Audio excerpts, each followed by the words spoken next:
Yeah. Welcome, guys. It's another episode of Fight Talk Live. It's Danny Glover. It's October Red. It's Base the Kid. You know where it is. How you doing this evening? Very, very, very well. What's going on? What's Gonna going put on? October on the mains today because she That's missed last week. oh sorry. Sorry guys, I like to go to sleep. I'm like Bagpuss. Do you remember Bagpuss from the 80s? The cat that was that's me. That's me now. I'm 48 years old. I ain't staying up late. 48 years young. You don't look it. That's the one good credit we can give you, October. It's lighting. So, how is everybody? Well, I was all right, kind of, until I seen the announcement for Dan Aziz versus Craig Richards. Craig Richards versus Dan Aziz, and then that just spiraled me into another depression. I just messaged Craig Richards. I said, I'm sick to death of you fighting people, getting into fights where I don't like to have to make a choice. So Craig Richards and I have had a little bit of a two in and a throw in because Hmm. first it was Joshua, Boatsi. Now it's then it was Boatsi Aziz, and now it's Aziz Richards. This is just too much, man. Yeah. He told me about that conversation. He told you that oh, you're doing that thing again. You got to pick a side, basically. I can't do it. I Mm, refuse. I said to him, I might just log off the internet for a week. yeah. Well, it's here. It's been a long time coming. And me and Base's good friend from our year in school, Dapo, is Dan Aziz's cousin. So me and him have been back and forth for many years over whose uh, little cousin can do whose little cousin in, and we're finally going to go to the motherland and fight it out. But I had Dan Aziz's boys talk about it's a Nigeria thing. I said, no, we're taking you to the gully and we're going to drown you, and that's where Dan Aziz's career is going to go. I'm going to save a lot of the bars for if I get an interview somewhere during some type of event. But actually, I'll drop it here. Listen, his career is going into Elmina Castle because this is the point of no return. La la la la. Okay. I've already made my position totally clear on this one. I am Switzerland. I am neutral. I will not be speaking to either person before the fight. I will talk to both of them afterwards. I wish them both well. I wish that they both come out of the ring healthy with all their faculties intact and very rich. But I will not be doing the basis picks that weekend. Oh, And yeah, just because I don't have to, I'm going to keep quiet and see what transpires. So if both of them are watching, you know my position. Don't message me. Don't call me. I've Don't been shout me messaging. out in no, that I don't. I'm not affiliated to either one of you until after the fight. Well, I spoke to I'm still Craig, messaging them both. and he said that because I was explaining your situation base, and he said he actually accepts your one because you actually went school with Dan, so But you it's are not accepting mine. no, because base is the history there actually it is actually 50-50. It is actually 50-50. So he can see that what angle, and because remember base is from the Lucian Borough, so we know it's going to be divided one way or the other. Some people are just going to say, sit on the fence, and others are going to go one way or the other, and it's all fine. It's like when Craig fought Andre Sterling. It was just one of Oh those things. yes, I remember that. Mm, Yeah, it's another one of those basically, just on but a on a bigger on a scale. much bigger scale. Yeah. Yeah. You know what? Good for both of them. I don't get me wrong. I like the fight, but I'm not getting involved. But don't worry, I've been DMing them both. Little You know, stirrer. you know what I mean? No, no, nothing like that. I've just been like saying I don't really like none of his for this fight, but fair play. Nothing sinister. Nothing Yeah. sinister. I hear it. I hear it. But look, ladies and gentlemen, obviously we've been talking about that. Thank you lot very much for being here Tuesday. Question. should we kind of make this the new regular day? Because it seems like the Yeah. Sunday we have issues trying to time everyone, but Tuesday Okay. early evenings might be a shot. Might be a shout. So in the chat, if you want this on Tuesdays instead of Sundays, where you might get it, you might not. It might be in the morning, might be in the afternoon or the evening. Somebody Put might in, not be here. and that as well. Put it in the chat and let us know. But yeah, And let's it gives talk. October a chance to do a bit of homework. I mean, I'm still waiting No, to but I do. know, no, but and I'm not. And I mean that actually in a nice way It's because okay. no, but you're not going to stay up But till Danny, you 4 or 5 in the smirked. morning. Danny, you smirked when you said it, though. So Yeah, but I know you're not going to stay up till 5 in the morning, and that's I fine. will if I'm kept busy. All right. What's that group again? Hmm? 4 5 in the morning. What are they called again? Don't you hear? They'll put Pretty Cassidy Ricky. up today. That's it. Nah, Pretty nah. Ricky. Cassidy, man, hotel. Oh, Pretty Ricky. I mean, boy, Anyway, yeah. Well, look, Star Fox says just agree on something to.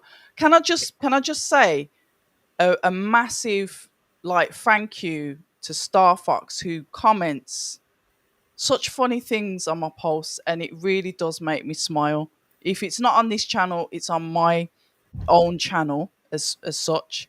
So thank you. Oh, here he is, and here's his twin, Skyliner the editor, and I'm convinced they're the same person, but I can't prove it. But I do like these two because they are like twins. And Skyliner, I am very, very wild. Very, very wild. indeed, indeed. Well, look, let's get into it so that everyone can try to enjoy their evenings. Let's start with biggest talking point. Obviously, I've Yeah. kind of had little bits of say about it, but I will probably go into more depth today. But October, seeing as this is your moment and you was on the ground, talk us through the fight, your thoughts, feelings, who you thought won the fight, and the subsequent outrage, and do you believe it to be justified? Now, when a fight is close, you know what I'm like, base, because I'm not very good at scoring. I tend to sit it out. But what I will say, and is what I did say at the time, is that it it was a terrible performance. I didn't like it, and that is not what I expected from Josh. Like I said, we have high expectations of him. He, after all, is the former Olympic medalist. So when it comes to like people like Parker, he should be able to cut the ring off, do things, understand what this guy is doing, suss out his game plan, and try and nullify that. And I kind of like said that afterwards. I just don't think from start to finish, the fight was just all wrong. But I expected intelligence from the corner. Say if Josh couldn't pick it up himself, intelligence from the corner to suggest ways to understand what Parker's doing and try and nullify that. And I didn't see that all through the fight. It was It was excruciating. At some points, base, I actually turned away from the ring. I actually like turned away and like I was like, well, you saw my face. I'm like, what is this? what what went on? Why did that happen? And obviously I went to the dressing room afterwards, and obviously not everyone's going to be pleased to see me because I've been quite vocal about obviously his team, but I didn't clock. And it was somebody in the comments that said obviously Virgil was outside the ring. I didn't even clock that Okay. because this is how invested because I can't hear the corner, so I'm looking at the fight, but I didn't even clock that my man weren't in the ring, which was, somebody said potential old age or whatever. That Okay. was me. Okay. Well, yeah. Anyway, so it was disappointing. Yes, it was a spoiler. There's been some comments about obviously the excessive holding, the falling on the floor. But I think Parker said that he didn't lay a glove on him, but obviously you could see the post-fight interviews where more than a glove was laid on him. But I can't score close, messy fights. Base, I'd be lying if I said that I could. I'm always going to back Josh, whatever the score is anyway. But not the scoring. It was just horrible. It was horrible. It was, and you quite rightly put it right yesterday. That Stepien fight. It's almost like when he has his debuts with his new promoters, we do get these subpar performances, but we know what he's capable of because we saw what he did with Smith. So where was that? You have to adapt to all styles. You are experienced enough to adapt to all different styles.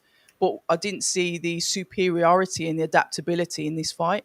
Well, they say that. I mean, is he adaptable to all styles? Do we have to have that conversation? Because it seems like with these type of fights, even in the Hutchison fight, to a degree, he look okay. You might say he's a better fighter, Yeah. but the same issues. He had some of the very same issues, like Head movement. not even Yeah. not even head movement, like just What? having to trying to set his feet before every shot, not being able to shoot off the motion, Yeah. having to be able to get to the inside to do anything, getting popped, sort of getting popped On the way in. on the way in, or even on the exit at times. Sometimes not falling over the feet, but like getting almost caught in Squaring up. transition. Mhm. There's similar things with this type of style. Seems to be a pattern. So I don't know if the adaptability is there for that. Some people are just good with one type, and that's okay. So you match them against people of that type. I don't know if that's the same thing. So I don't know if he can do the adjustments that we're thinking he should be able to. See, that's what I'm saying, and I'm stuck in between my answers, base, because there is tremendous bias. So I can't even trust that my answers will be honest and true. But the only thing I can be honest about and true about is that he doesn't need to be with Virgil. I don't know how many more times I need to say that the it doesn't gel, in my opinion, in my humble opinion, because I'm not a fighter, ex-fighter or whatever, but in my opinion, the styles don't gel. And he was at his best when he was an offensive fighter with Rob McCracken. And I said to him, if you just stayed where you were and just worked together as a team and got through these hurdles of where you think stuff was missing, then it would have been fine. Because when he explained the type of fighter that he wanted to be, he was describing to me who he was in the first place. So this is what I'm saying. So that's why I said, because he said, who should I be with? And I said, back to who you were with in the beginning. But yeah. Danny, I'm biased in it. I don't know. No, you know what? The thing is, I respect when you're biased and you can own the biasness. But Danny, give us your thought. How do you feel about it? Yeah, I agree that this marriage is not working with Virgil and Boazzi, and what it is Virgil has taken away all his best attributes. He's trying to. I see him even do this kind of trying to do this rhythm thing, like his name Anthony Sims Jr. I'm like, mate, your hips are too stiff for that. You're a big, strong African brother. Just be who just moves to brothers. Like, the last time I saw him look good, like obviously apart from the Callum Smith one, was when he fought Willie Hutchinson. And the reason why is because he was motivated by anger. So he went back to default settings. Other than that, he's trying to be some kind of boxer that he's not. But because Willie Hutchinson, we know what happened there. He's gone back to default mode where he's like, I want to punch you up now. But that's what I'm saying. When he's fighting these Stepians, and even obviously, all right, fair enough. Dan Aziz is his brethren. They went out to Ghana and had food, so he's carrying his brethren. I'll let that one go. But in the last round, he let him know, I'm your boss, and I've just dropped him twice, made my skin out on the floor a couple times. But other than that, then when you got guys like Zach Parker, where I didn't even want to score the fight because I think it's going to be over in 5 rounds. I've had to go and watch it back, and I only watched it back because I watched the Weekend Wrap, and Base says I'm going to have to do this for Fight Talk Live purposes. So I thought, do you know what? I have to bloody do this, and it was painful. So I scored the fight, and I had it 96-94 to Zach Parker. But even on the night, I remember when I saw Carl Frampton's scorecard and he had it 4-0 after 4 rounds. I thought, hold on a minute, these commentary teams are moving a bit booky tonight. But they've been moving booky all night. They was doing it from the Aranyenka Dennis fight. They were like, oh yeah, he's Aranyenka's looking good and he's hitting. I'm like, mate, this brother's trying to box like he's Archie Moore. What does this guy think he's from the 50s? Even the ref told him, stop playing about. He did. Bloody fight, your mum. Yeah, he did. He had a right word with him. Punch up by the Turkish Tyson, but he's obviously influenced by He Tyson was so Fury. frustrated, but he dealt with it though, didn't he? Yeah, by the Turkish Tyson Fury, not Iron Mike. But because when I saw the name, I thought, because Turkish fighters are notoriously aggressive type guys. So I'm thinking he's gonna come out like Iron Mike. Next minute I'm seeing man's using Fury tactics. So good little trickery there with the name. But yeah, no, we're back to Buatsi. Yeah, he's with the Craig one. We saw. Look at that first round. Craig's winning the first round. Man started trying to take Craig's head off. I'm like, hold on a minute. Like, and that was the first fight with Virgil. Yeah, all I can say Virgil has done is improved his jab, because in the Craig fight he's improved his jab and he's working on his jab, and that was married with the natural aggression of Buatsi. From after that, he just started taking away. Now he's getting hit. He's not aggressive. Like, it's fine getting hit. Buatsi wants to be the strong man. Like, when he was with Rob McCracken, he was getting hit sometimes. That's fine, because Rob McCracken fighters don't tend to necessarily have the best defense anyway, i.e. Carl Froch. But they move to brothers and they punch you up in the end. Yes. And that's what he needed. Because what Parker was doing, falling on the floor multiple times, which should have been admonished by the referee properly. But had Joshua Buatsi been with someone like Rob McCracken, he would have prepared him from watching previous fights of Zach Parker, losing points and falling on the floor multiple times. Because why? Because Rob McCracken's dealt with fighters like that before, i.e. Andre Dirrell versus Carl Froch. And remember, people said, I thought Andre Dirrell should have got it, but Carl Froch and other people was like, you can't win a world title by falling on the floor every minute. I don't remember that. So he was falling on the floor like a little punk. Okay. And because of that, the next fight when he fought Arthur Abraham, when he should have got mash up, he started mashing up Arthur Abraham. But as soon as he got touched, man did the fainting on the floor and acting like he had some kind of brain damage. I thought, stop it, sunshine. But that's not even here or there. But as I said, had he been with Rob McCracken, he would have prepared him for a man. Yeah, he would have. Flail himself on the floor. Because he's aggressive, he's an offensive trainer. Yeah. Rob McCracken, he's from your neck of the woods. He's a Brommy, we're mad. Yeah, he used to have a proper Barney back in the day in the Resorts World and all them places there.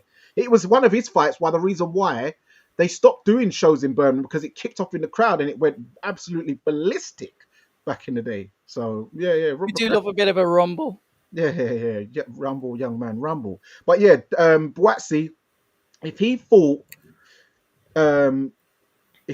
Craig Richards, Willie Hutchinson, Anthony Yard on Saturday night, he would have got absolutely obliterated, because especially someone like Willie Hutchinson, who is a very reactive fighter. So when you guys were saying, oh yeah, even when he was getting hit, when he's exiting and in entering, with Willie Hutchinson, I can kind of let that go, because Willie Hutchinson is very fast and very reactive, and he can just hit you off of mad angles and off of the cuff. So I understand Buatsi getting hit, but yeah, he did what he needed to do in that fight and actually just moved to a brother.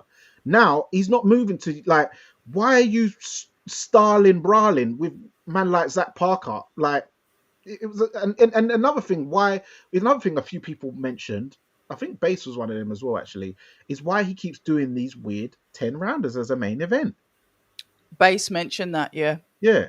Yeah, Bass did mention that yesterday. But what I noticed as well is when he spoke to you about the fighter he knows who's now, got the world title but is working a job don't want, and I need to secure myself. And then I watched him after in the post-fight interview, when he talked about, I respect anybody who's come back from a defeat and got back in the ring. This was really hard for me. I'm like, this sounds like a man who is been on the edge, who is now mentally been a bit come through a dark place from that Callum Smith loss. So I'm thinking, this man seems a bit damaged from that defeat. Then he's talking about, a guy from Saudi Arabia told me keep the beard, so I kept the beard. I'm like, Who? You know what? That's one thing I forgot to ask him. Because why Yeah, would he keep the beard? Chop yeah, it because a off. brother asked you keep the beard from abroad. Brother, stop all that. Move. You told. I remember you clearly in an interview back in the day saying when you do that, you do the It was trim my and you interview. cut the beard, and yeah, you cut the beard, and that means war. So you've Yep. gone from your tribal war thing. Now you're looking like, and that's why you fought like that because you was in civilian mode. Your He. yeah, he's now in civilian mode. He's gone into the ring as Joshua, the civilian, like a normal family man who goes church every Sunday. No, you've got to be the demon, unfortunately, and you've got to take off that beard and go back into tribal mode. He said when he takes off. He said all the time on GB, you're not allowed to have a beard when you fight. Because No, I says, oh, I thought it was like some war thing, and he goes, nah, nah, nah. It's just a thing that you're not allowed to have a beard when you fight. So in the that's kind amateurs. of the momentum. Yeah, that's kind of the momentum. So I always did it. So yesterday is the first time I'm sure.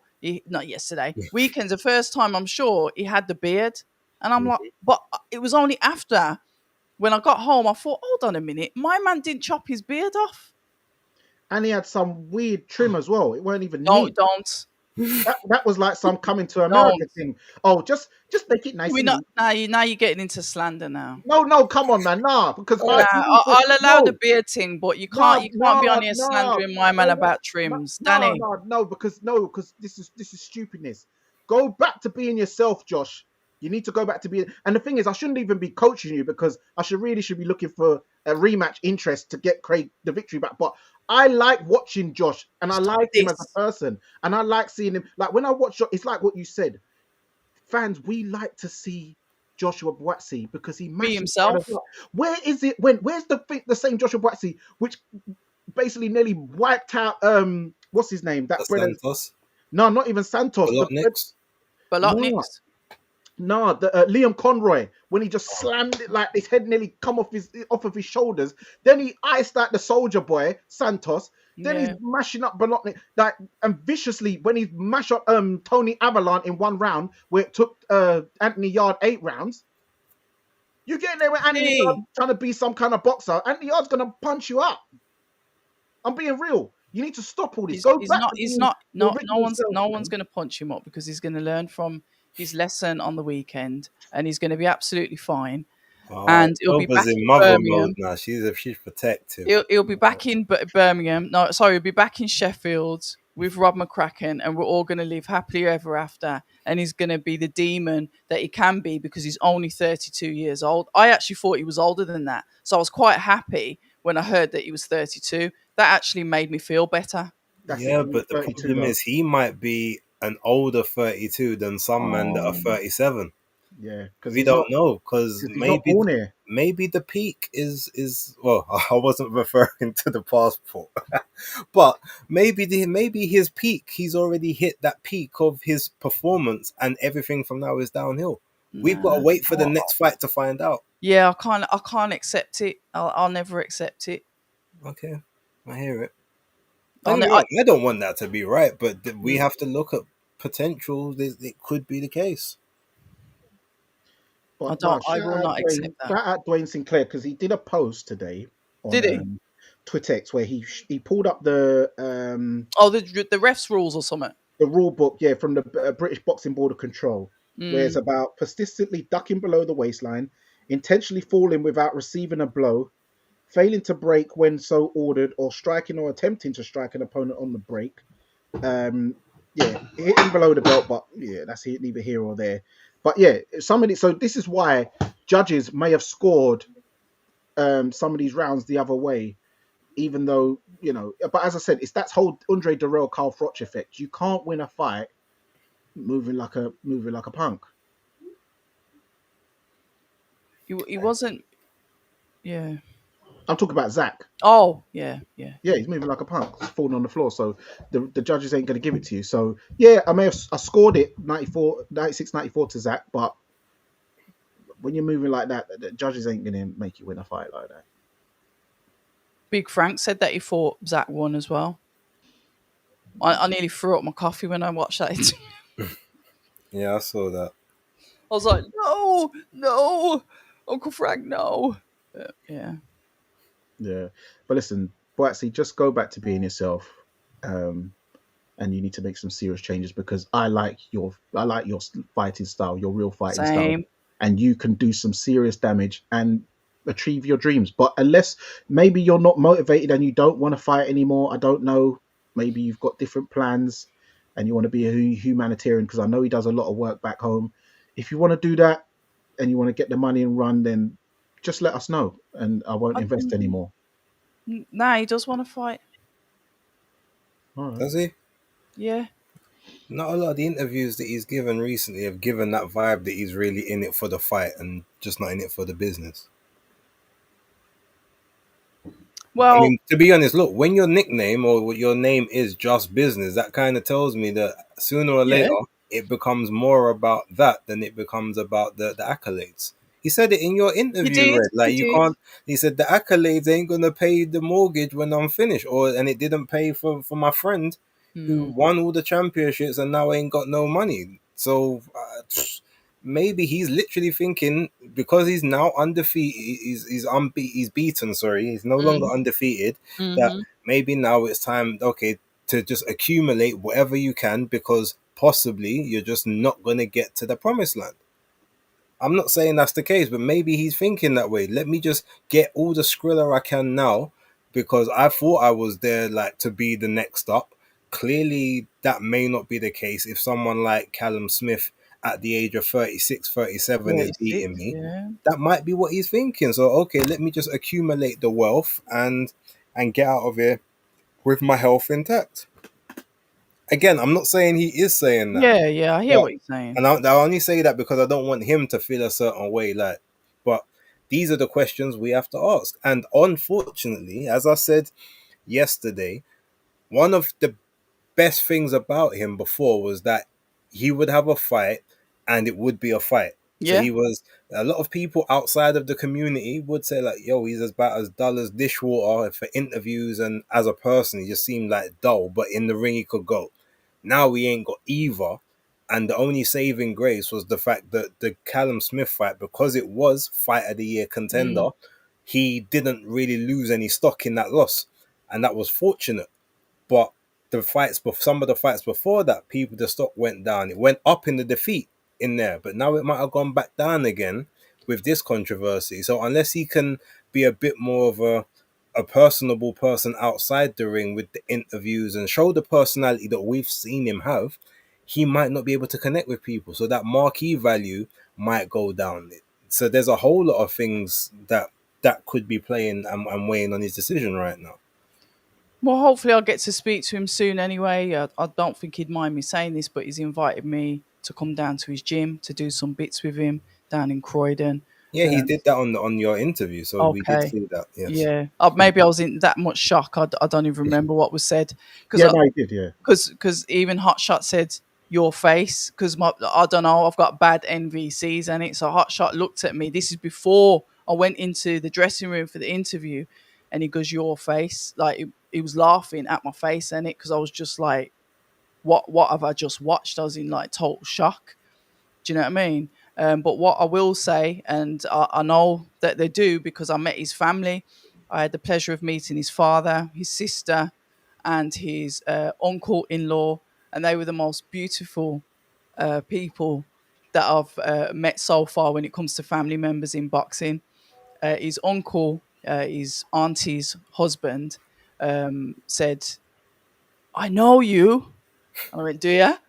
And he went, "You're October Red." He goes, "I have watched your interviews with Josh. It's so nice to meet you." And he was the family was so welcoming. Met his father, met his sister, beautiful, beautiful people. So I guess that's why my bias would just be my bias because I can't turn my back on him and I can't see any bad in him because I want him to do well. I can't be honest. So if you So do expect I. me to say anything about, I can't. Soz. Yeah, no, I want him to do well because he's a really nice person. He messages Craig all the time, wishes him happy birthday and Does stuff like that. he? You Yeah, see yeah, what I yeah. mean? He's a very genuine, Oh, I'm gonna have good to get brother. tissue out. I'm gonna be crying in a minute. Very genuine, good brother. So yeah, sorry for my rant, but it's for frustration. I want him to do better, and I know he can. So that's why I had to say what I had to say because he Look, needs. but this Russell are causing trouble. React see what you're missing out on. React done long time, man. Him gone. He's out next week. Come on, man. Yeah. Oh, well. Well, with that being said, let's move on to another talking point from the night. Liam Cameron and Troy Jones, another one of your Yeah. compatriots over there. October. Mm, I guess it's only right to start with you again, being the resident Brummie on the President channel Bromley. with one of your peoples. How did you see that fight? See, that was sort of six of one and half a dozen of the other. But on the eye, from sitting at the ringside, it looks like Troy was the more aggressive one. In my opinion, don't get me wrong, Liam was there as well, and it was to in and fro in. It was with the both of them, but to my eyes, and this has got nothing to do with Birmingham because Liam Cameron's amazing guy. I've spoke to him before, um, but I thought Troy just got that. But I don't know. Like I said, I don't score fights. So if you was to say, "I'll do round by round," forget it. No, but it was a good fight, and I knew it was going to be a good fight, and I was so happy to hear about that fight because I'm not really that fussed on lapping anyway. So I thought this was a better fight for the card, and it was a very good fight, an entertaining fight, and it's the type of fight that we should have had at the end of the night. Do you know what I mean? The undercard outshone the main event Mm, by yeah, miles. yeah. It was yeah. It was But day and night. I'm glad it weren't pay per view. But yeah, what I'll say is I thought that Troy Jones just nicked it, but once again, the commentary was doing a What were they saying? major, major Because I've disservice. heard loads Anytime about the commentary, but obviously I can't hear that. What were they saying on the they comms? started it from, they started it all night. They did it from all night from Aaron Yenka. They was acting like he's landing all these shots and Dennis can't land and he ain't doing nothing. But then like it's clear as day that Dennis is peppering and hitting him Yeah, it and doing was. the better work. Then they had to like start like, but then yeah, it's like with the Troy Liam Cameron one. They was like, oh, there was actually like, yeah, Troy Jones is doing all this and Liam Cameron, oh, the age and this and that and oh, and then there was a round where they were like, oh, this is probably Liam Cameron's best round. I'm thinking, mate, you're not, you man ain't scoring this. And the worst one, which was winding me up, was Carl Frampton. His scorecard, Really? he was moving like See, I Bellew. usually like his I scorecard. know, but that night, I don't know. He's usually really, really impartial. Yeah, I don't know if he had a shandy or he got some kind of bonus, but he was doing a mad thing with the cards all night. His Oh commentary, wow. his scorecards was he ain't no Harold Lederman. I tell you that for free, and I Mm. normally charge for information, but this guy was just doing yeah, he was just totally egregious. Yeah, he needs to there needs to be some kind of investigation and a disciplinary hearing. Yeah, man, The he was comms moving was dumb. that bad. He was moving dumb. Yeah, yeah. I get say Troy Jones nicked it because Cameron started coming back and really Yeah. closing the gap, but it was too little, too late. Okay. Yeah, too little, too Yeah. late for him. I don't see it that way. So when I was watching it, man, and bear in mind, what I want to say is I wasn't watching it to score it. So I'm not gonna like say, oh, it won it from that sense. Like whoever won, whether it was Cameron or Troy Jones, I wouldn't have had an issue. But again, and I think Danny, you probably see in my video, went back and analyzed the commentary on that fight. No, But I clocked it from okay, I watched the cool. show all night from Aaron Yenka. I was watching this guy.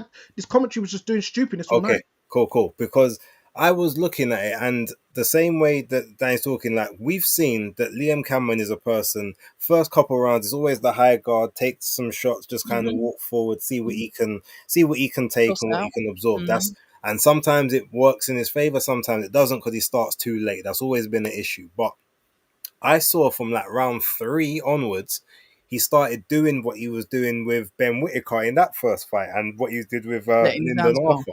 He was applying that little steady pressure, walking forward, trying to attack to the body, trying to pop the jab, just trying to make the other person work and expend energy. And I saw him doing that, and I'm like, okay, I kind of see what's happening here. Let's see if this pays dividends down the back half and down the stretch. So then, as the commentators are talking, oh, like he's he's an old guy right now. Possibly this could be the one of the last stands. He just doesn't seem to have that second phase like he used to have, and blah blah blah.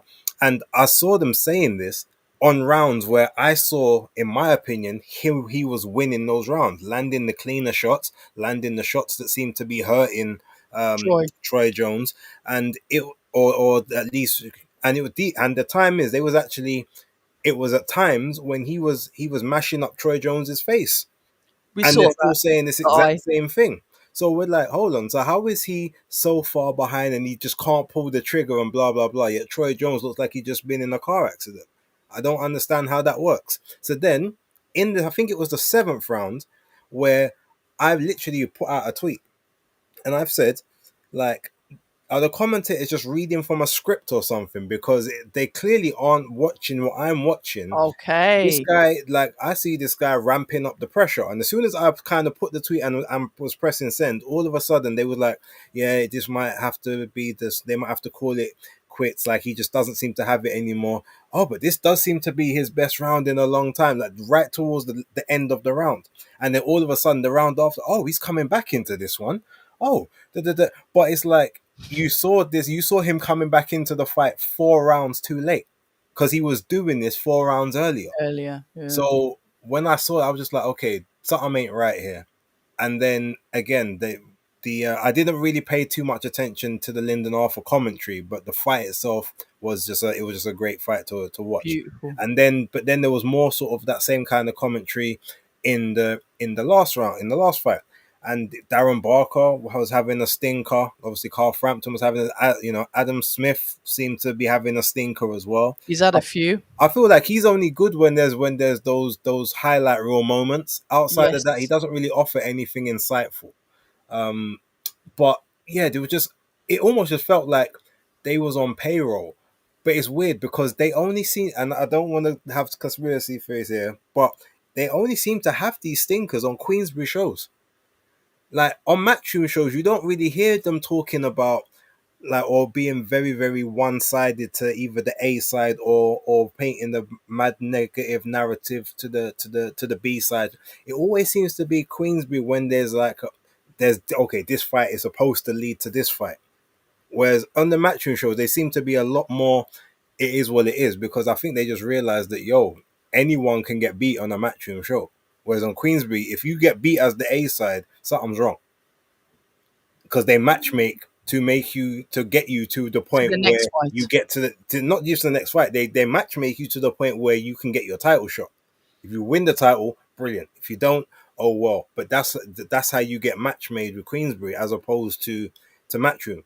So I don't know. It just felt like they was reading from a script, and the script had some pages missing. And ultimately, at the end of it, like, that's why I wasn't even mad when Liam Cameron won, because I was even on to, I think he's won this fight.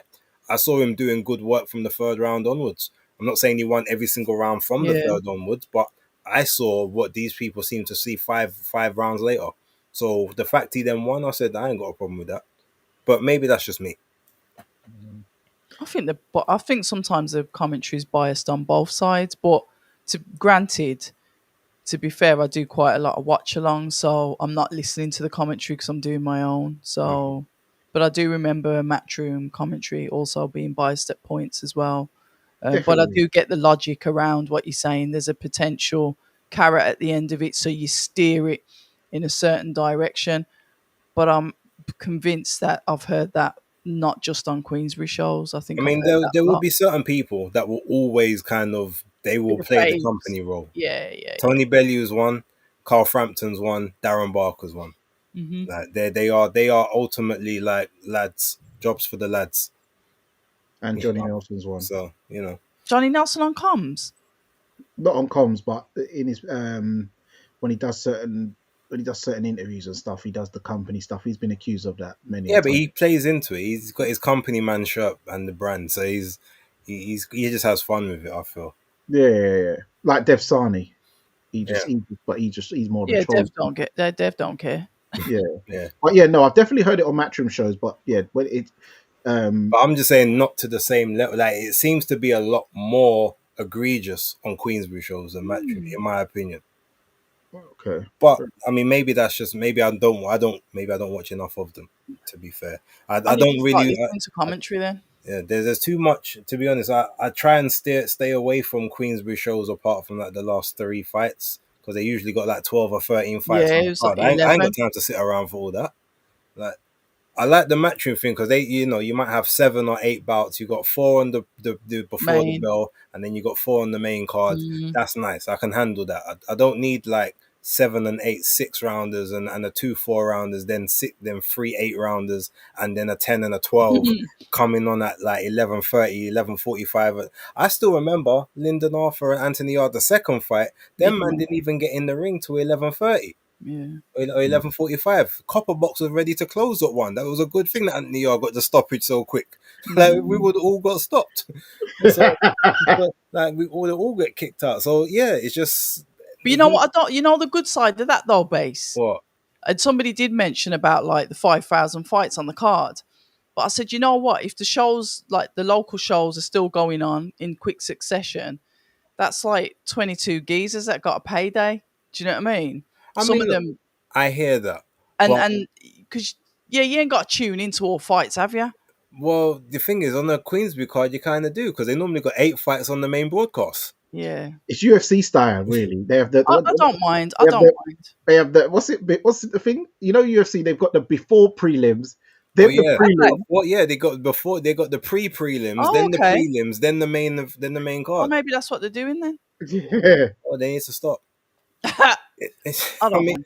I hear it. I don't get me wrong. I hear the logic, but ultimately, if that's the case, have a couple shows during the week. I wouldn't mind, like the way Eddie's Wednesday got or the something. Wednesday show or the Tuesday or a Thursday show. Like, you can Matchroom put doing that. Huh?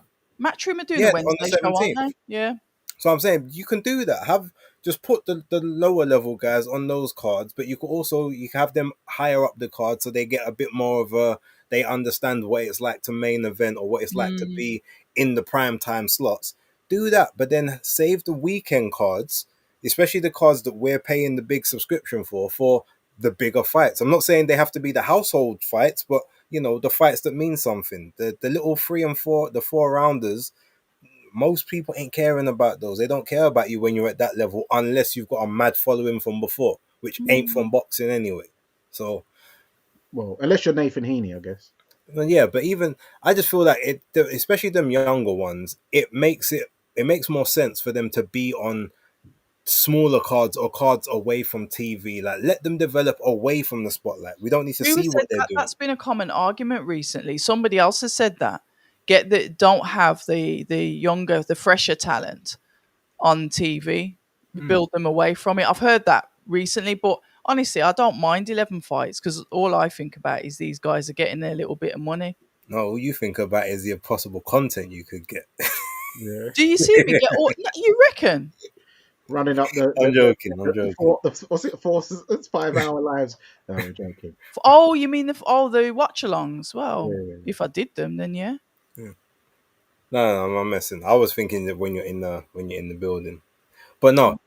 But to be honest, that's only Queensbury you can get at the access anyway. Yeah. So. True. Okay.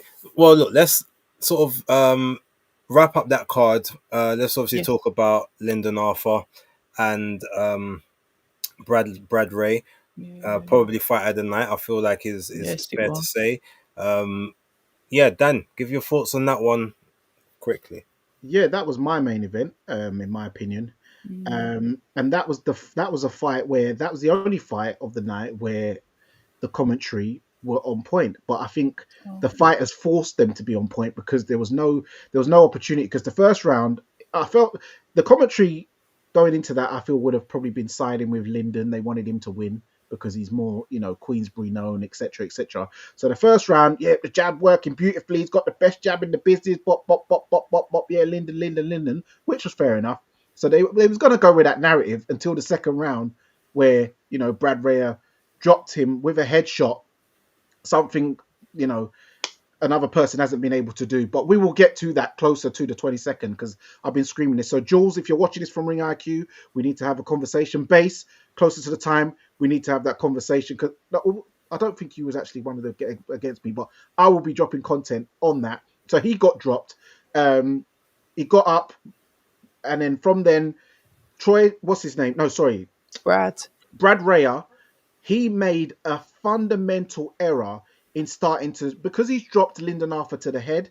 All he started doing is going to the head. And Lyndon's popping underneath it, luring him in, jab, and then slowing down the jab. Boom, right hands. He's walking him into right hands, just shimmying back, using his experience. Whereas what Brad Rhea should have done, because we know Lyndon Arthur is definitely susceptible and weak to the body, something which he admitted Anthony Yard hurt him with in the last round in their first fight. He got dropped with a body shot in the second fight and stayed down for the count. Got dropped by Bivol when he was running around the ring all night and with a body shot as well. So Brad Rhea, once you've dropped him to the head now and you've backed him up on the ropes, you should have been going to the body, but he didn't. He started headhunting.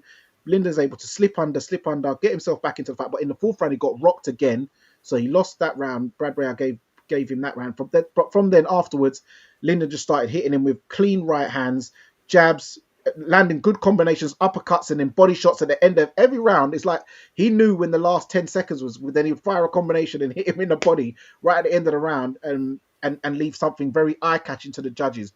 Lyndon's style was, I think that's the best I've seen him box since he beat what's that guy's name? The guy Shakan Peters beat and I know what you mean. Dex Spellman. Yeah, that's the best I've seen him box since I see him box Dex Spellman. And yeah, big ups to Lyndon for that performance because he was really hurt by that shot and he pulled himself together and he actually showed some ambition because I think that he looked demotivated in the last couple of years, like he's, living a different kind of life, maybe, knocking around with a few kind of different kind of guys. But here he seemed very motivated. I don't know if it's because of Manchester derby, which brought it all together, Man United, man, and you got a man from your end. You don't want people talking about, my man from over there mash you up. So he had that kind of bragging rights, which does bring something extra out of you. And great accolade to have now. He's the European champion, something that his uncle Pat Barrett won back in the day with a hellacious knockout. And then also that he's won the Commonwealth title, Lyndon Arthur, as well to his name, whereas his uncle Pat won the British title with another massive knockout as well. You definitely need to check out those because he was a very explosive puncher, Pat, back in his day. And it's a great thing. And onwards and upwards. But what I do think, going by how I saw the night going, where they was sticking Willie Hutchinson on that mic, heavy. Every minute. I missed that then. Every minute he's on the camera. They're interviewing every minute. And then they're selling him then. Yeah, I think they're going to put Willie Hutchinson in with Lyndon Arthur next. Okay. In European. That's what I think is going to happen by the looks of it. Interesting. Any quick one on Billy Dennis and Ezra Aranyeka before we move on? Well, I think I kind of said throughout the other talking points my opinion on it. Yeah, Aranyeka was trying to do some Archie Moore business, being stupid. The ref told them to actually have a fight, and then from then, Dennis seemed to take over and dominate, and Aranyeka was sort of hanging on in the end, just trying to get through final rounds. Showed toughness, but he was getting peppered. If Dennis was a bit of a proper puncher, he would have got him out of there. But I heard the commentary team say maybe Aranyeka, the reason why he got tired is because he cut down from cruiser. Because I know he did box out in Nigeria as a cruiser. Yeah, I think so. Because he did box recently, about a few weeks ago. On that, that was a Hoga. Was it a Hoga? Yeah, it was. Yeah, it was the Terminator, the one he calls himself Arnie. I'm a soldier.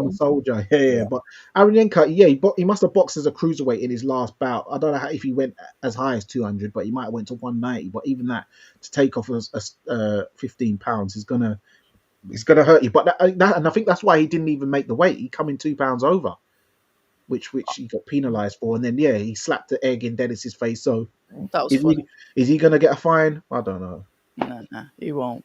That Lyndon Arthur fight I enjoyed. Definitely a good fight. I think I would like to see him versus Joshua Buatsi next, if I'm honest.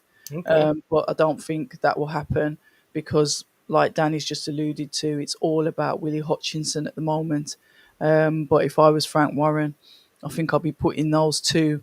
Um, they were both off GB as well, so I think that's a good little fight to make, if I'm honest.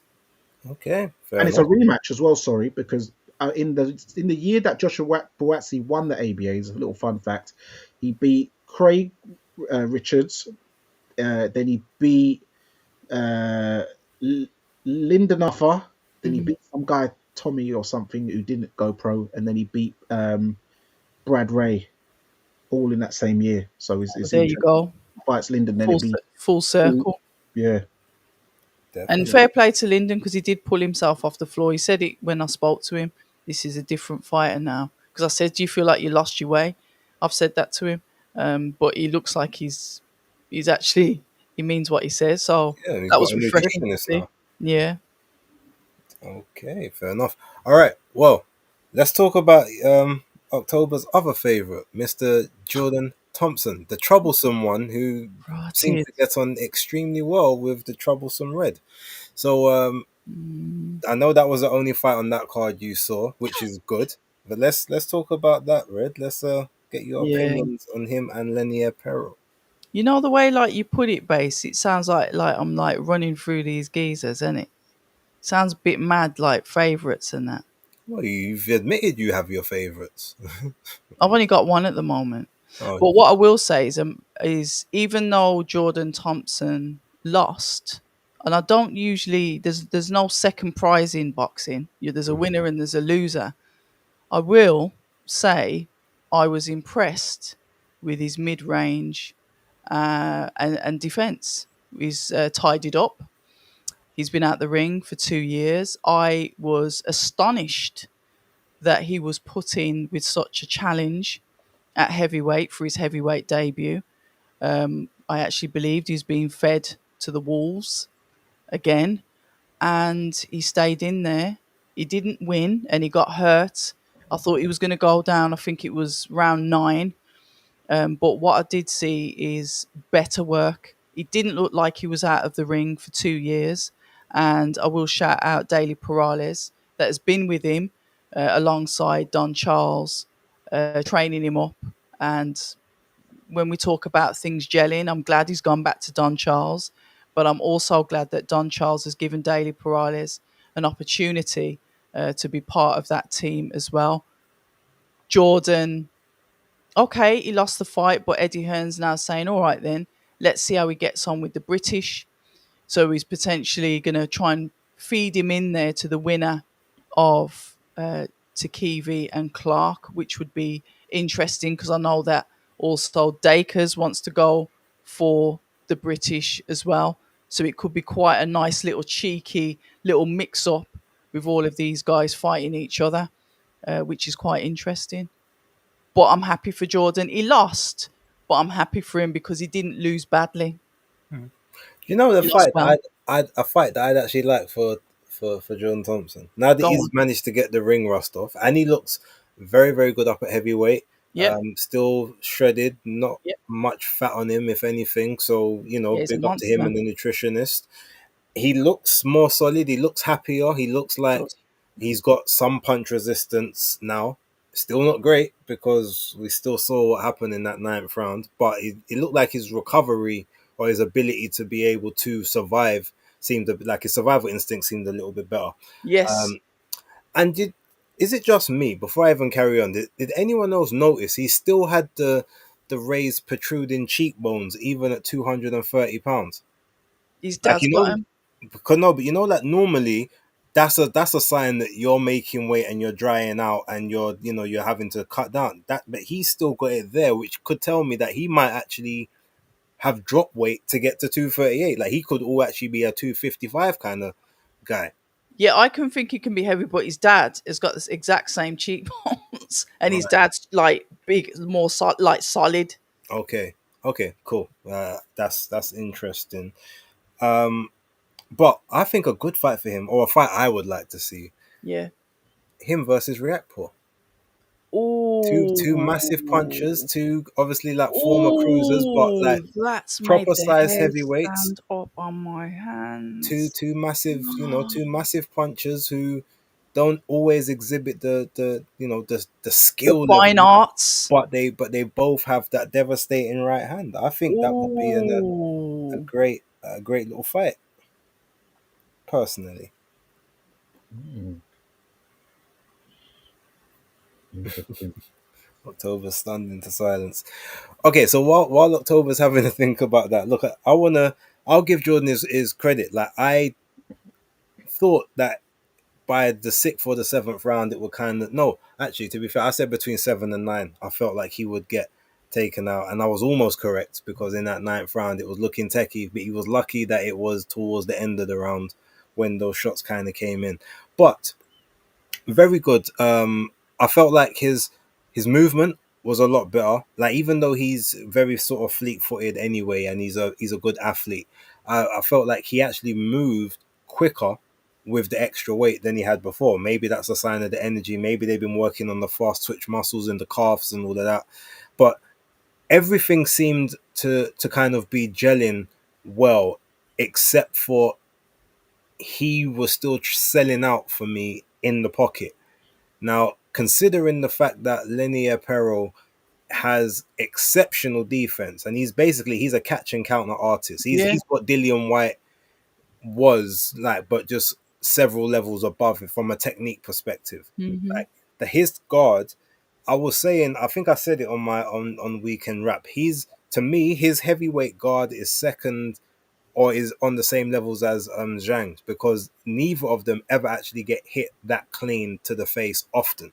And it's because Mm. they have that mad tight guard where they can sort of jostle your arm just the way as the shots coming in, or they've got the really solid, so they don't even really get that impact back onto the forehead when you take the shots. And his stance, No, I'm looking now. You got me. I'm looking yeah, at BoxRec now to yeah, I see hear that it, their numbers are similar as well, yeah, as in the numbers of fights that they've had. that's what I'm saying. 32 years old, 35 years old, newly, gone up to heavy. Sorry, you got me think. My head's going tick, tick, tick, tick, tick, tick, tick, tick, tick, tick, tick. I hear it. But no, yeah, look, ultimately, I thought Lenier Perel did, in the first few rounds, he did really well. And you can see that he's clearly a guy that's very similar to Ajit Caballero. He's investing in the body. Both him and his brother are body punchers. You still got to do your homework, by Oh the way, no, I'm October. sorry. I'm sorry. I But will. I but will. yeah, no, they are body punchers first and foremost, and they use the body punches to set up the headshots. They're both good at kind of draining the engine, and sort of taking the air out of the tires. And I felt that, apart from obviously a couple of the low blows, some of them I felt were like not intentional, but it was almost like he didn't care if it landed low, and others were, it was kind of sort of dipping down to try and avoid a shot and maybe getting a Mm. little shot, little forearm on the back of the head. But yeah, he just controlled a lot of the fight. And even in the rounds where like Jordan won, except for I think it was round 6 or 7, I never really felt like, okay, Jordan's won this round and he's about to take it over and he's about to like really do Mm. damage. It just felt like, okay, he's just kind of done a bit more in this one because Perel's just kind of tucking up and not allowing him to do it, but he's not under any duress. There was never a time where Jordan threw a punch. I thought, oh, Perel's he don't like that one. He didn't like that one. He stayed in the pocket the entire time. And I said in my video, the easiest way for him to win that fight is to stay You in did. the pocket, because he's You got the did. shorter arms You did. ultimately. Yeah. So I watched that. your shots are gonna get off before his shots do. Mm.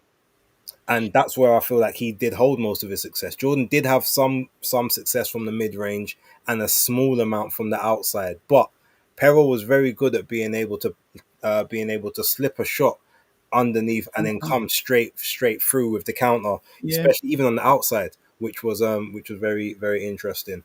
Yeah, it got, like I said, it got a bit hairy towards the end of the fight. It Mm. would have been interesting if it was a 12 rounder, because Jordan still had a lot of energy left, even though he was hurt in that ninth. he looked the fresher of the two by the time it ended. It would have been interesting to see if he could have turned it up for rounds 11 and 12. Peril still got a little bit to work on. Obviously, he's transitioned well out of the amateur style, but he's one of the new school Cubans anyway. They're all about trying to take your head off rather than just the footwork and the boxing. But I thought it was a really good fight, a really fun fight to watch, and I'm looking forward now if Peril does get the Jarrell Miller fight, because he called him in the ring. So he did, didn't he? Yeah. You want to fight? Come, let's fight next. Just make sure that this fight don't fall through like the last three. I was like, we're talking spicy now. So yeah, I'm factual with it. Danny, what did you think of the fight, man? Yeah, I was pleasantly surprised. I was another one who thought that Jordan was going to get stopped very badly, and he was being fed to the lions and stuff like that. But he performed very well. But leading up to it, I remember the weigh-in. I was a bit worried because I remember when he fought Jai Patai and he was like, I know you're ready, but I'm ready too. But he looked kind of shook when he was saying it because Jai's got them mad eyes. And then obviously in this way, and he kept doing this, and I'm thinking, what's he doing that for? I'm thinking, is that like a nervous thing he's doing? Like he's nervous. I was thinking, yes. I was like, I don't know. But then he went up to the camera and he was like, I'm on violence. I'm just on pure violence. So okay, all right, let's just see how this goes. The early rounds, He started too late, didn't he? Yeah, he started too slow. He was trying to do the measuring thing, and then he's trying to do like this posing thing because he's got his new muscles. At the end of the round, he kept trying to do the.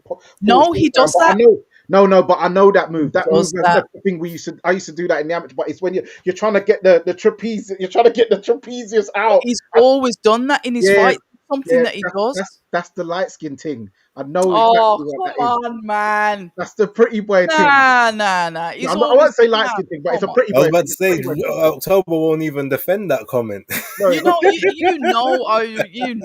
I'm like. That's why you won't defend the comment. No, it's a poser man thing. I know bear boxes, and it's a poser man. You're trying to peacock. You're trying to do the peacock. Serious? Thing. Yeah, it's a peacock thing. I know exactly that move. Well, you know what? Whatever impresses men or whatever, I never looked at it like that. Men.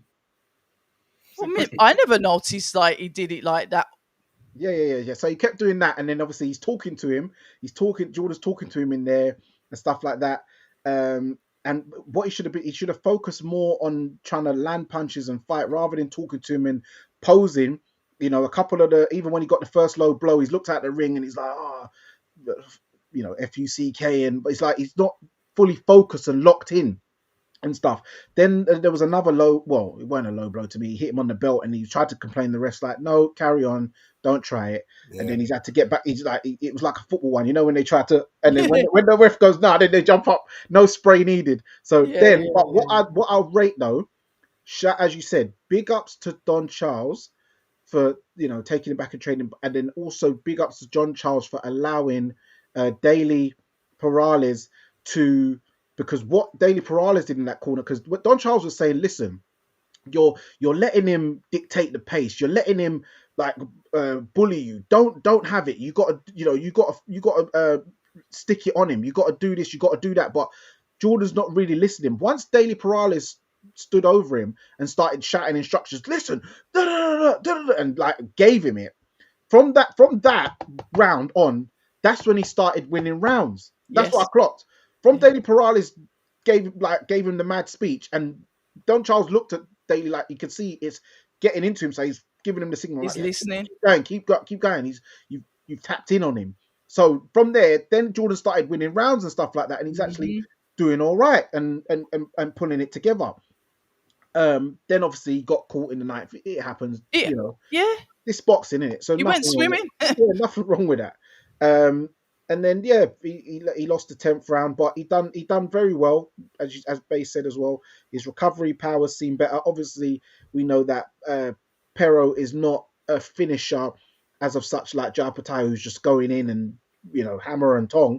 But yeah, I think that, and the way Eddie Hearn spoke is like, oh, okay, I tried to close you out here. I tried to sort of get you off the books here, but you've done so well.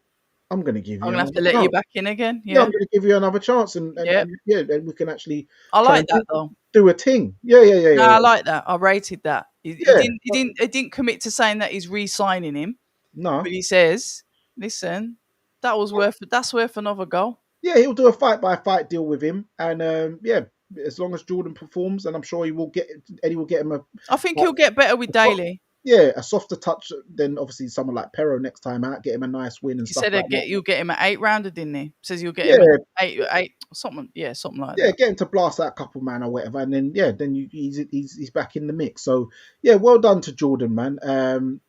Yeah, and I think that will do wonders for his confidence, and I think that it's a good move he did back to Don Charles and adding in Daly as well. So big And up it's a good Daly. thing he took the risk, because if he never took that risk, he would have been left out in the cold. Do you know what I mean? And this is what I'm saying. Sometimes with these fighters, when you've got nothing left, you have to take the risk. And he took the risk. And this is why I was moaning about the opponent that Riakpor's taking compared to the opponent that Jordan Thompson's took. Tommy Walsh. Yeah. Mm. And that's why I've said that, because this is Jordan Thompson's debut after 2 years. That heavyweight debut. That was a hell of a ask. And that's why he needs his props. Like I said, he might have lost, but there was a second prize in that fight, trust me, because people aren't getting those. He didn't get an easy ride into the heavyweight division. Don't care what anyone says. No. There was no welcome package. Nah, Yeah, they were looking to nyam him. Okay, so who would you like to see Jordan take on next? I agree with what you've said. I've gone on to BoxRec now. Oh, I'm sold. Riakpor's. That's Okay. it. Yeah. Make that fight. 100%. I'd like to see him. 100%. I'd like to see him get a couple of or one soft touch, blast out someone, get the really get the Yeah. confidence. Just because I know you guys are saying a massive puncher, but he doesn't know if he's able to now knock out a heavyweight yet. So he needs to demonstrate that, like Okoli and Riakporhe have been able to do. Drop and knock out a heavyweight. Don't need to be someone. Did Riakporhe knock him out? I thought he just stopped him on the. Did he knock him out? Well, not clean, but Yeah, no, there was one of TKO, them. wasn't it? he There was dropped one him of them though. that he dropped. He Oh, he dropped him, dropped. but As if he it dropped him, he wasn't dropped like a him, innit? TKO referee stepped in. Mm. Yeah, the guy kind of quit, but he was on the way. He dealt with the brother. Yeah, but one in America. that geezer that he had. All the heavyweight debutants have had that geezer to fight. Do you know what I mean? He's like there for the heavyweight, and that's what I thought Jordan would have got. So if Jordan gets someone like him for, like you said, that blowout fight or whatever, see Wagwan. But I'm 100% with base. Yeah, and after Thompson that, versus then Riakporhe. then after that, I'd like to see him fight. Maybe I don't know. Maybe the winner of Fraser TKV, Which is Well, I what think- Eddie's alluding to. but I'd like to see him probably fight a David Adelaide. They won't fight. They're friends, aren't they? Are they? I think they're friends. I think so, yeah. I think Oh. Jordan Thompson and David are friends. David has come to support him at fights before. Oh, okay, fair enough. Yeah, Fair enough. I believe so. I could be wrong. Well, you know what they say. If enough money's on the line, you'll fight your friend because you're giving each other a payday. True, So true. I mean, I would like to see that fight, but I couldn't see it happening because of...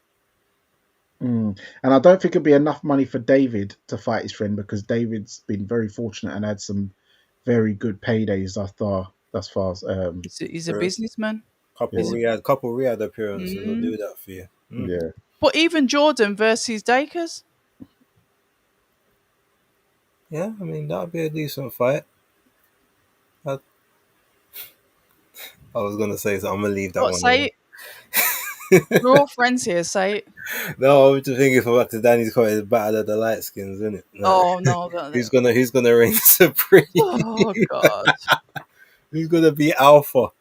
I think there's a few names there, jokes aside. I think there's a few names in there that they can all mix it up with, which is kind of giving the heavyweight division a little bit of gas on the fire, a little bit of a flame on the cooker. And I do like that. So fair play to what Jordan's done, because he's pulled him back into the mix, even if it's just the British mix at this time. I hear it. I like it. All right, so if we round up to some of the other fights in there, October, feel free to sit this one out. But we did see um, what was his name? Felix Valera against Pat Brown. It was supposed to be a 6 rounder. Pat Brown no, it was an 8 rounder. Sorry, Pat Brown disposed of him in two. They were trying to. Two. No, sorry, it was a 10 rounder. I think they wanted rounds. They wanted him to get 8 rounds and then get the stoppage in the eighth. But he decided that we're again. Once I see the opening, I'm just going to take it. And to his credit, Wow. Valera did try to, he tried to give it a go. He didn't sort of come there to try and just run about, which I didn't predict he would.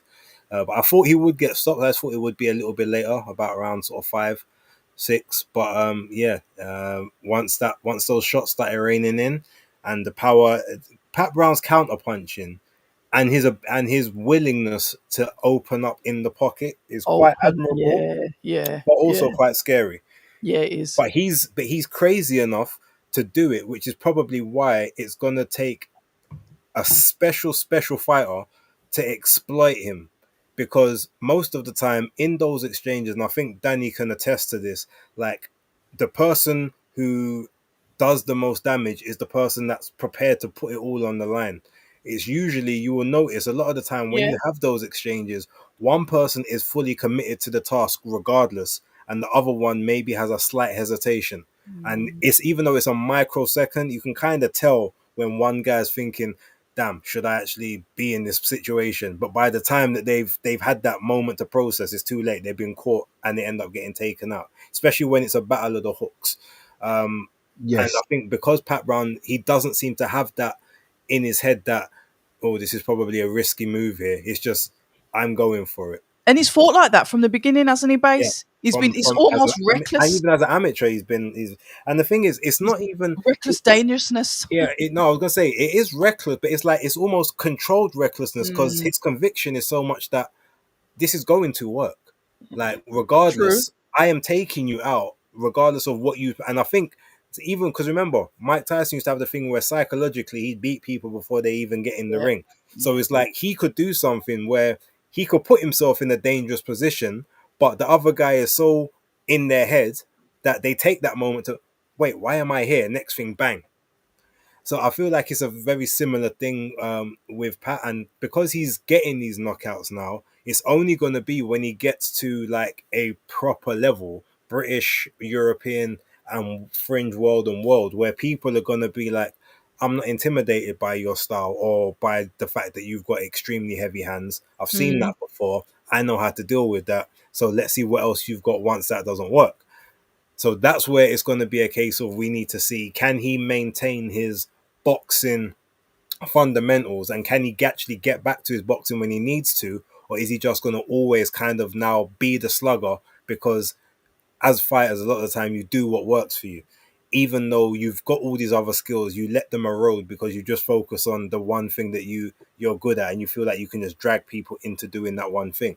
Hopefully he can maintain those skills, but it will be interesting to see. I don't know if you watched any of it, October, so all I saw was he just punched up the geezer, and the geezer just went to sleep, face down on the floor, and the geezer went down that hard that his shorts were ballooned for a little bit, like the air was still in them as the shorts went down. I've never seen anything like it in my life. Airbag. Listen, go and watch Ronaldo Jr. What can you say? Airbag safety. Down. The air. I've never seen anything like it. He's dangerous. He's dangerous with his recklessness. He's a problem, and God forbid when he goes up to heavyweight, because he is a heavyweight in my eyes. I've seen him stood next to Dave Allen. He ain't a cruiserweight. Anyway, he's got strong legs, so he can definitely put additional mass on the frame and carry it quite well. You've seen the size of his legs, calves. He is a unit. So yeah, he will be fine.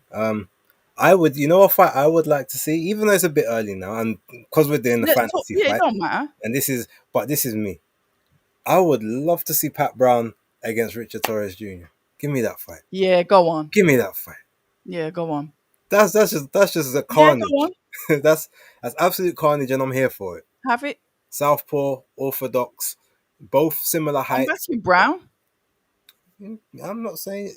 What I'm saying is Richard has got the level changes that Pat is never had to deal with as a pro. I don't even think he's really had to I'm deal back with in the much of it Monster as an Brown. amateur.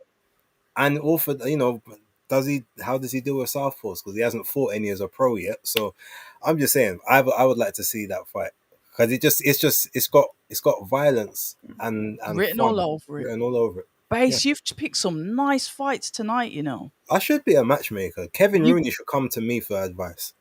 You've really made the taste buds salivate this evening with names that you've put together. Yeah.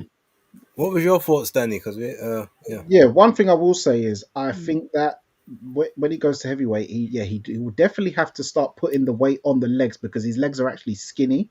If you look at them, I was very surprised how skinny his legs actually was. I don't think that that's. His legs are skinny. Yeah, he's got skinny calves for a European man. His legs are very thin. Well, no, he's got big quads. He's got. Yeah, some people just don't have the calf muscle. But I didn't think his calves were that small. I thought he had decent sized legs, to be honest. No, they were small because even when you see a picture of him afterwards as well, I noticed when he stood, there was a picture where he stood next to Jamie Moore, and Jamie Moore's legs was bigger than his, and I was like, oh, that's not good. Jamie Moore was a light middleweight, so yeah, I know he's retired now, but still, as a cruiserweight, your calves need to be bigger than that. Your legs look a bit thin, man. But other than that, good win. It looked good.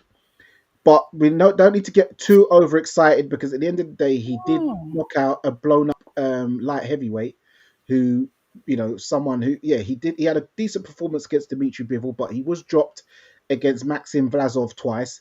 He was dropped once against Sullivan Barrera. He lost to all three of those on points. But since he went up to cruiserweight, he's been knocked out twice already. Got knocked out by Alexei Papin in 5 rounds. Why do you have to spoil our fun with facts? He got taken out by Michael Cieslak in 3 rounds. Oh, see, you're just ruining it now. That's what I'm saying. So since there's a cruiserweight, let the boy shine, man. Sure. He's been taken out 3 times now, but he's naturally his best days was at light heavyweight, and he is 37 years old. But it was exciting. Pat Brown, he does commit to his punches, and as Bay said, normally the person who closes their eyes in that exchange is usually the person who's going to come out worst off because they're not really committed. They're like, interesting, kind of hesitant and squeamish to it. Whereas the man who's like really, really going for it, they usually do come off better off because they actually more ready for it than a man who's just trying to brace for it and wait for the impact, but they don't actually know how hard or exactly when the second is they're going to get hit with the shot.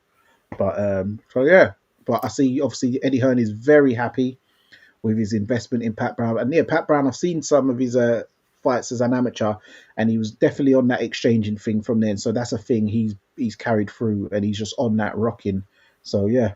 Okay. Very quickly, so Omari Jones and Nishant, they've both got victories. Omari got a stoppage over Youssef Metu, who never been stopped before in any of his losses. Took a lot of prospects the rounds. He got knocked out in the second round against Omari Jones. No, third round, sorry. Third round of 6. So good for him. Nishant Dev went the distance. They've got their little beef from the amateurs, so it'll be interesting to see when they eventually build that up for their fight, which is clearly they keep talking about, so they're going to make happen. Interestingly, though, I didn't actually know Nishant Dev is in the same gym as Ray Ford and Ginny Fuchs, who was she was the team captain for the American women's Olympic squad from 2020. So yeah, and there's a couple other people in that. I didn't realize he trained in that gym, which is interesting. And then I guess lastly on there, I guess the fight of the night on that card had to have been Yovis Gomez against Antravius Ingram.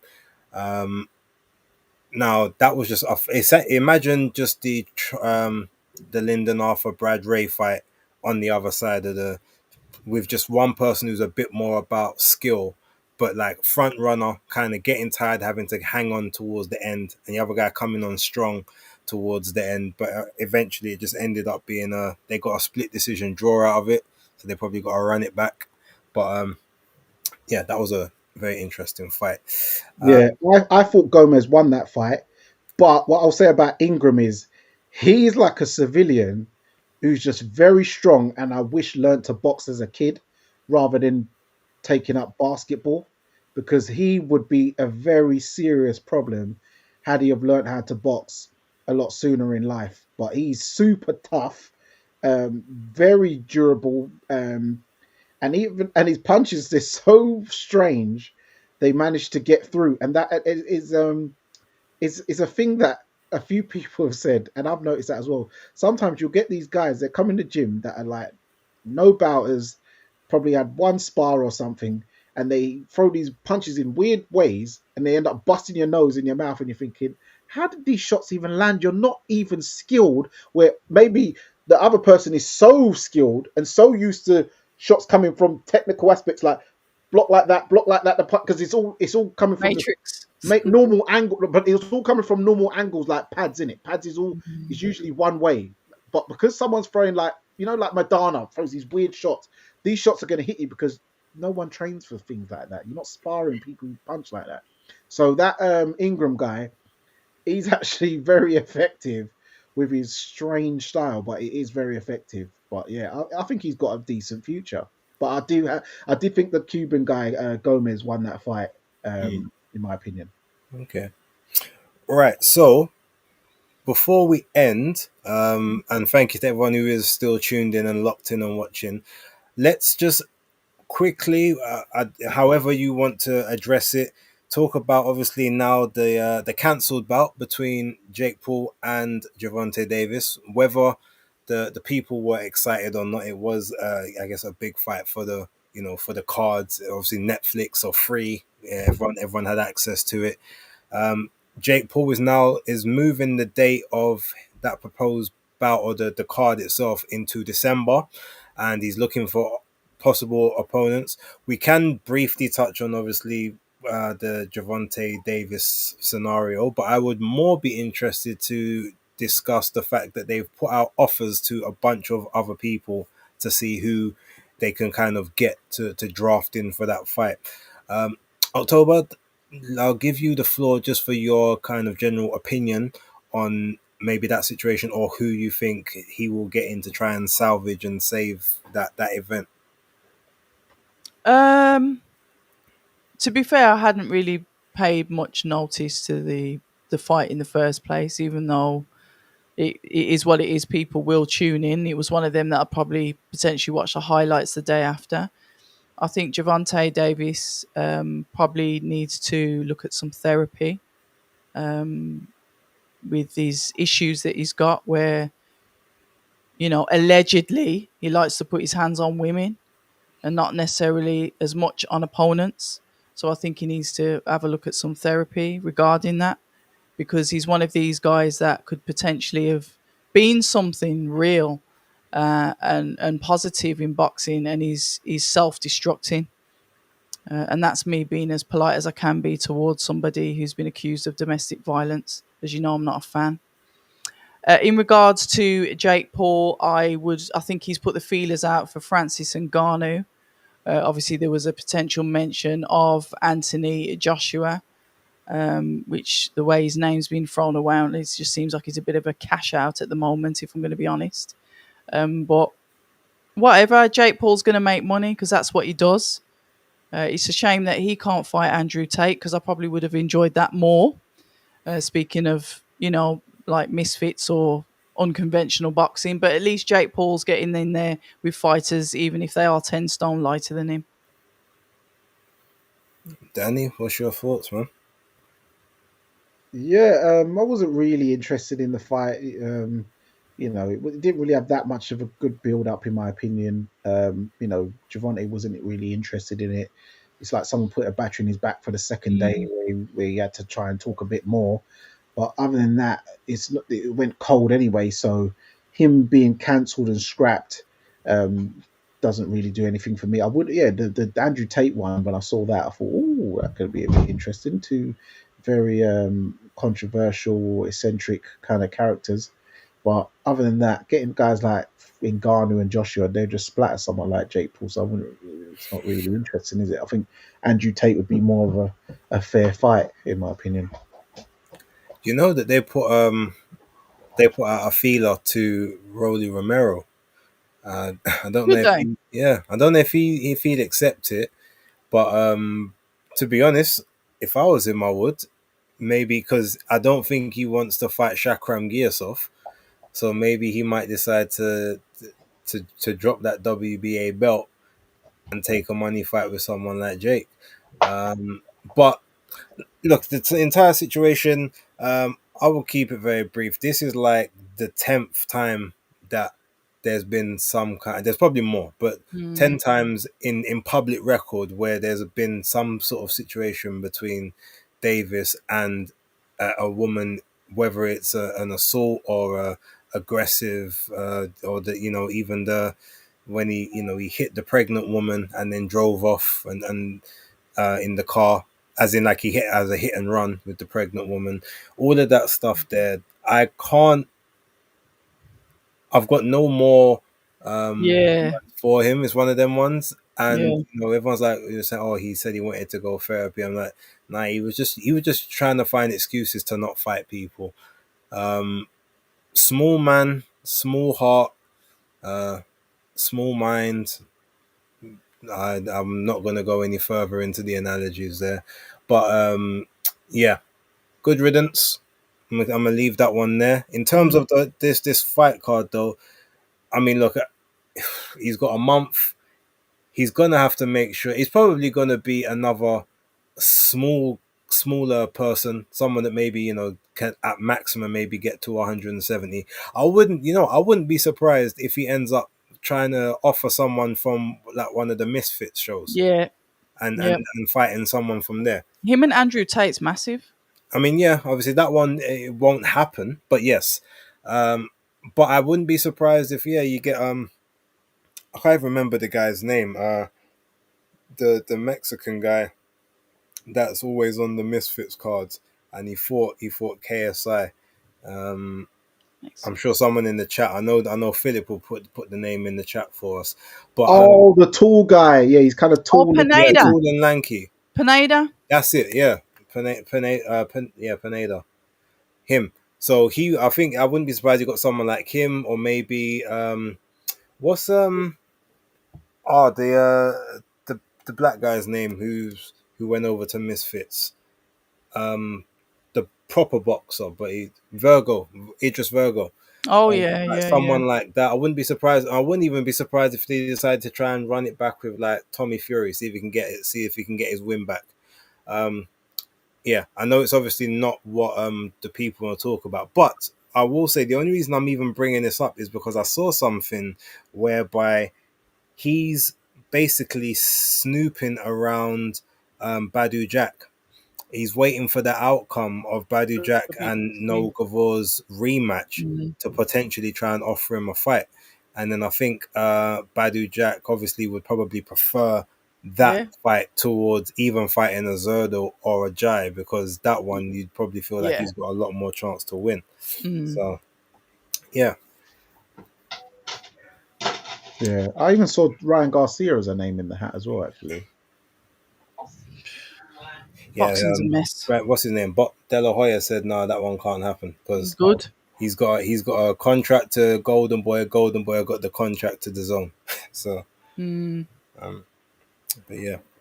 All right. Well, look, I mean, I feel like we done some good work tonight, people. Thank you very much. Any last words before we sign off? Danny, let's start with you. Yeah, I just want to give a massive shout out and let everybody know my thoughts and prayers, and I hope everyone's thoughts and prayers are with the families of myself, Based the Kid, and October Reds out in Jamaica. I'm pretty sure a lot of you guys know what's been going on out there. It's a very tough and torrid time for, friends and family out there. If you're able to, donate anything, tin food, clothes, find out where your nearest drop-off points are and stuff like that. Send barrels. We can't be out here, doing the whole Jamaica brat ragwan. But when it comes time, to show out for our people over there who are really living this life, then we go side. Yeah, give it straight to the people then. Yeah, man. Not no damn charity. No, I've got a big barrel downstairs ready to send off. So please don't be going with people like the Red, them people there, because them man, they just jack your things. So yeah, just send it to the people direct. I know Western Unions are down at the moment, but there are other means. I know people are getting their Wi-Fi and internet stuff back slowly. So Slowly. contact them and see ways you can get things out to them personally, or with reputable companies and reputable people. Yeah. No, I echo that. I won't say the same thing. Totally echoed on my side. Red, I will leave the final words to you. Thank you very much for still being up at this time. It is appreciated. Bad puss needs her sleep. What I will say is thank you to those of you that have joined us tonight, those of you that have donated money as well. We really do appreciate that. That's how it helps the channel to grow. Might be able to get a cheeky little coffee with that money. It all helps. Everything helps. Yes, we are a bit haphazard. I think the Tuesday night works well for us, if I'm honest. Tuesday evening, let's not go into night. Let's not push it. But yeah, as Bay said, we did put in some good work tonight. I hope you're as worn out as we are, because my jaw is aching and I do need to go to sleep. And there's all sorts of emotions going through my head, thinking about Jordan Thompson, Richard Riakporhe, all these names. It's, what a time to be alive. Okay. All right. Well, ladies and gentlemen, thank you very much for tuning in.